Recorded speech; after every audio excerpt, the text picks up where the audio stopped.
Like so many others, I passed on Guardians of the Galaxy when it first came out. I think we all collectively still felt burnt from Marvel's Avengers and assumed Guardians of the Galaxy would be more of the same. And rightfully so, as the characters in the game looked like cheap knockoffs of the actors from the movies, much like how the characters were designed in the Avengers as well. Not to mention the marketing for the game did not help it at all, as it just did not effectively communicate what the game was about. But to my surprise, I kept consistently hearing amazing things about Guardians of the Galaxy, and that it was one of the best games released in 2021. Still skeptical, I waited for a deep sale and decided to finally try out the game for myself and see if it lived up to the hype. And when it comes to hype from a game like this, you do have to keep in mind, most people actively expected this game to be downright terrible with horrible writing. The game simply being average would have greatly exceeded everyone's expectations. So let's take a look and see if this is the case or if it truly is a great game. If you do enjoy the video, be sure to like button and subscribe for more gaming reviews and discussions. With that said, let's get into it. While I think many people were afraid it would be another generic single-player game forced into being a games as a service, this happily is not the case. While it still is a third-person action-adventure game like the Avengers, that's really the only similarity, as it does play quite differently. Instead of being able to change between each Guardian, you can only control Star-Lord, who operates as a team leader, giving out commands to his teammates. Star-Lord uses his dual guns to blast away enemies, and you'll receive several new abilities as you level up throughout the game. The gunplay is very functional, if a bit simplistic. You can lock onto a target using the left trigger, or just free aim and shoot using the right trigger. You will also get 4 elemental attacks for your guns, each one being more effective against certain types of enemies. For example, an enemy might have a shield that can only be taken down with a frozen attack, or enemies' stun meter might fill up faster when using electric attacks. While not overly complicated, it does give some depth to the gameplay and mixes things up here and there. Outside of the elemental attacks, you also have special attacks, 4 for each character including Star-Lord that are on a cooldown timer. Each Guardian specializes in a different type of damage. You have Rocket, who tosses grenades that do AoE damage, Groot, who can use his roots for crowd control, Drax has a powerful attack that deals extra stun damage, and then Gamora can do a very powerful single target attack. Lastly, you get an ability that basically take a timeout and talk things over with the team. Depending on what they say, if you choose the correct dialogue option, everyone will get a combat boost and their cooldowns will be refreshed. Although you do still get a boost yourself even if you select the wrong choice. There's a good amount of enemies too, especially given the linear nature and length of the game. And a few of the boss fights were really fun. If you've played a decent amount of other third-person action games, I don't think it's anything that you will have not seen before, yet it's well done enough to be fun and engaging if not overly inspired. Although you would think the style of game would be very combat-focused, it's really the story that is the star of the show here. While not nearly as dialogue choice heavy as a Telltale game, it does feel almost like a natural progression of that style of game with much more involved combat. Throughout the story, you'll get to explore a variety of planets and locations with you resting on your ship in between chapters. While the level design is mostly linear, you will get to see some divergent paths that you can explore, and even a few levels that are much more open that allow for some exploration. While exploring, you'll find your standard materials that can be used for upgrades, and then also collectible journal entries and costumes. The upgrades are pretty basic, and I was done upgrading everything just after the halfway point. There's actually quite a few costumes that can be found, although I personally generally prefer the base costumes, but it is nice to be able to earn gameplay items through gameplay. Graphically speaking, the game, and especially the environments, are stunning and vibrant with color. It really aids in enhancing the scope and spectacle of the story, as each new location was unique and fun to explore. There's frozen planets, one with a gigantic never-ending storm, deep rock caverns, and then, of course, multiple space stations and outer space areas to experience. I was shocked at how many different and highly detailed areas the developers were able to cram into a linear story-driven game, something I truly wish we got to see more often. While a few areas are revisited, for the most part, most areas are only seen once, and yet it's clear an incredible amount of care and thought went into crafting these worlds. There's so many little fine details that make the universe feel lived in, and whenever I can find a new graphics card, this game will provide some excellent eye candy on subsequent playthroughs. This time around I played the game on PS5, however, which gives 3 different graphical settings. The one I used, and the really only viable one, was the performance mode, which targets 60 FPS at 1080p. It's a little concerning for the future of new consoles that even early-gen games, especially linear ones, are forced to be at 1080p to hit 60 FPS when the consoles are marketed as 4K machines, but that's a topic for another day. And unfortunately, there are fairly frequent FPS dips. Usually they are minor, but several times I did hit massive FPS spikes. That said, performance mode is still the best way to play the game, as the other 2 modes are sadly locked at 30 FPS, one being a ray trace mode with dynamic resolution and the other being at 4K. While they both look very nice, they do not look that much better, and 30 FPS feels unplayable, especially for an action combat game like this. It's great that the developers are finally giving us a choice at how we want to experience the game, but 30 FPS modes feel kind of pointless. And I do wish they could have at least got the game running at 1440p, but considering there are frame rate drops at 1080p, I'll take what I can get since presumably that was much more stable. Like I said, the game still looks amazing at 1080p in performance mode, so it's not a huge issue, but clearly they should have spent more time optimizing the performance of the game.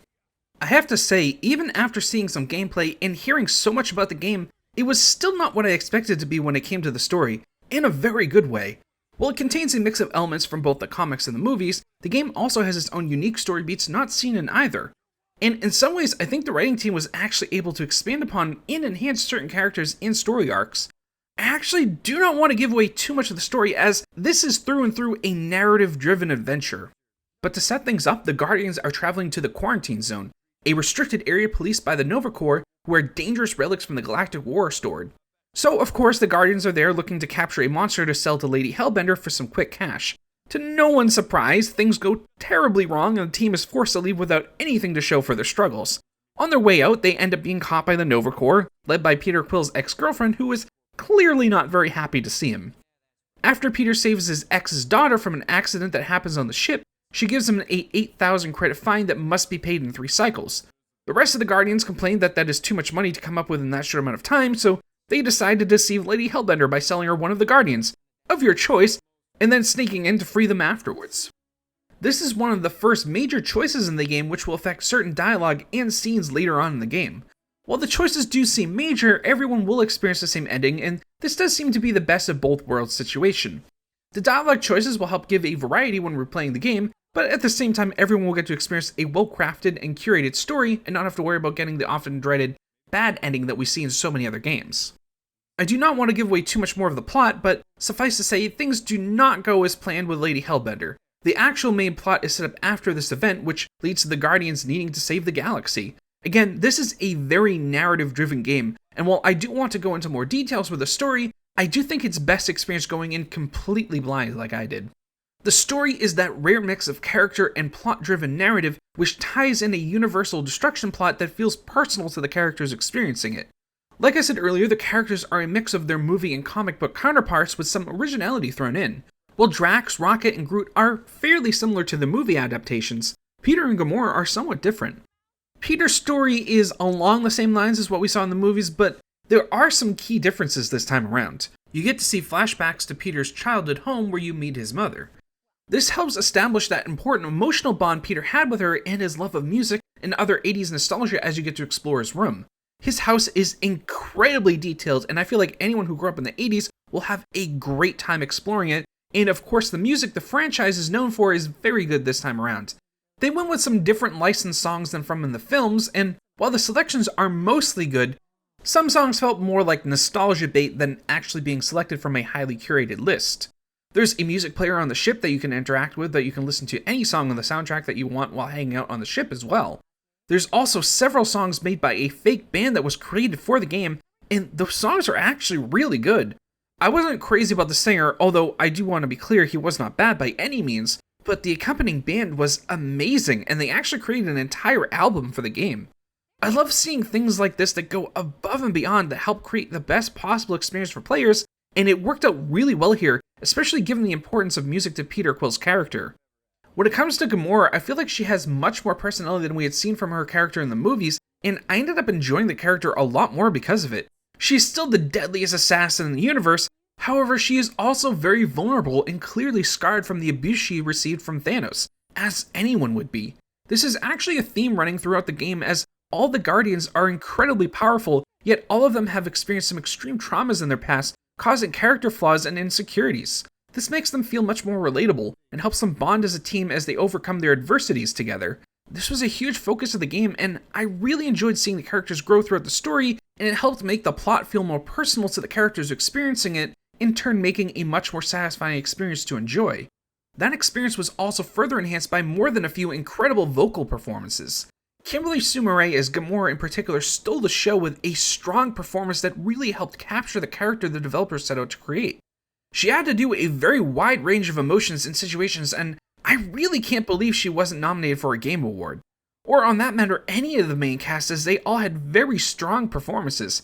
Alex Weiner as Rocket and Jason Cavalier as Drax both did a great job of being reminiscent of the movie characters while also making the characters their own.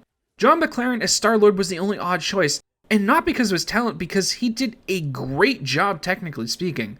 The only thing is, I feel like they steered him into sounding like Chris Pratt too much, and I wish they had done something different with the sound of the character's voice. It's a very minor gripe, but I do not fault the actor as he performed all of his lines very well. Overall, the game as a complete package is excellent, although there are some minor issues. As I said earlier, the performance on the PS5 had issues, and keep in mind this is a fully patched game that came out over 2 months ago.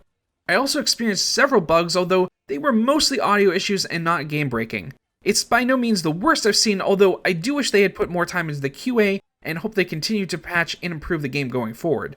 While the writing was phenomenal, the combat was a bit bland.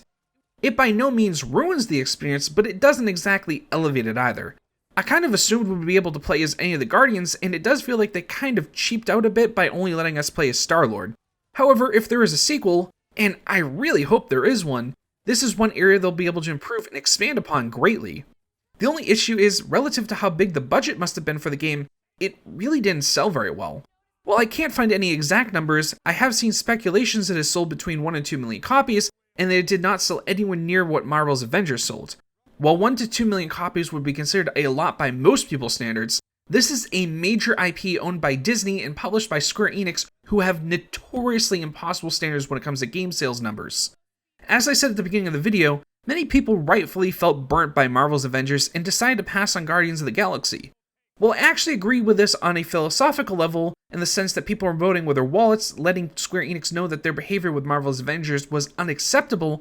Sadly, it will not have the desired result. Instead of Square realizing what they did was wrong with Marvel's Avengers, they will likely think instead that people no longer want single-player games or that no one is interested in the Guardians of the Galaxy IP, which is so not the case.